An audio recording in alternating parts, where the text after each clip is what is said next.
Hello everyone and welcome to another episode of How to Use QuickBooks. Last time we talked about how to create an expense transaction. This time we're going to do a receipt transaction. So how to bring money into your accounts, make a deposit, for example, and of course there are many choices in how to do that. We're going to simplify that, just do the receipt transaction itself. And so let's flip over here to our QuickBooks window. So this is the main page that you may get when you log in. And again, there are so many options of how to do things. But to do a sales receipt, you can do one of two options. You can go to sales and all sales, just like you could with expenses.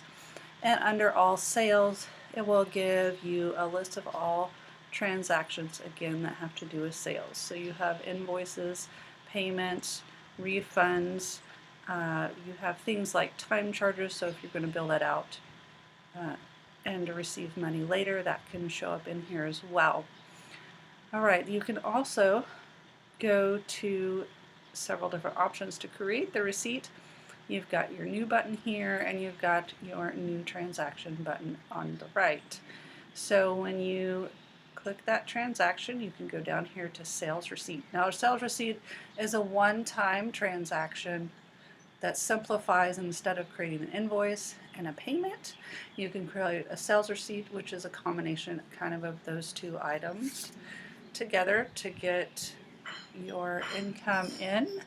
So you get to this screen and you have customer. Choose which customer you are receiving money from.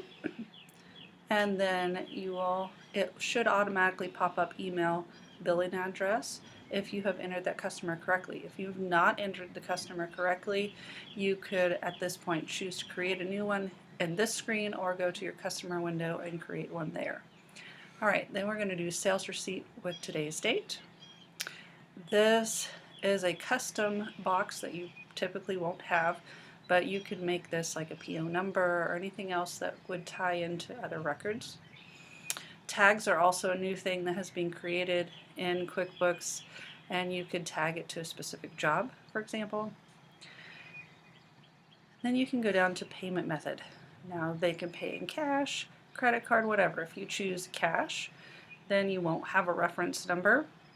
If you were to choose a check, for example, you would have a check number that they gave you, so maybe their check number is 101.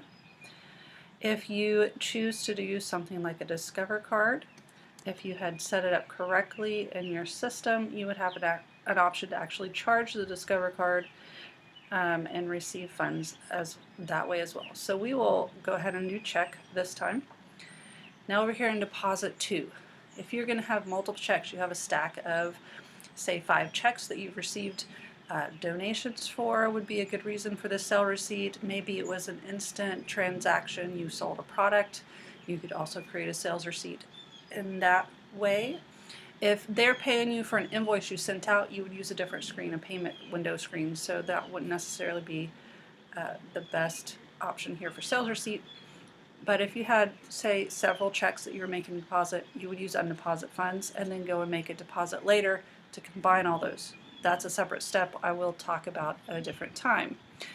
If it's only one check that you're creating a deposit for, you can go ahead and select your checking account, savings account, wherever you're putting that money. Then you can come down and choose what they're paying you for.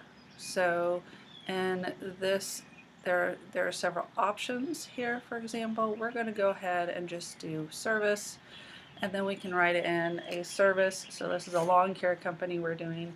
Let's say you came back and mowed the yard. If you don't have a product set up for that, and you can say they paid you $1,000. Obviously, probably not $1,000, but just as your example today. And then you can save it.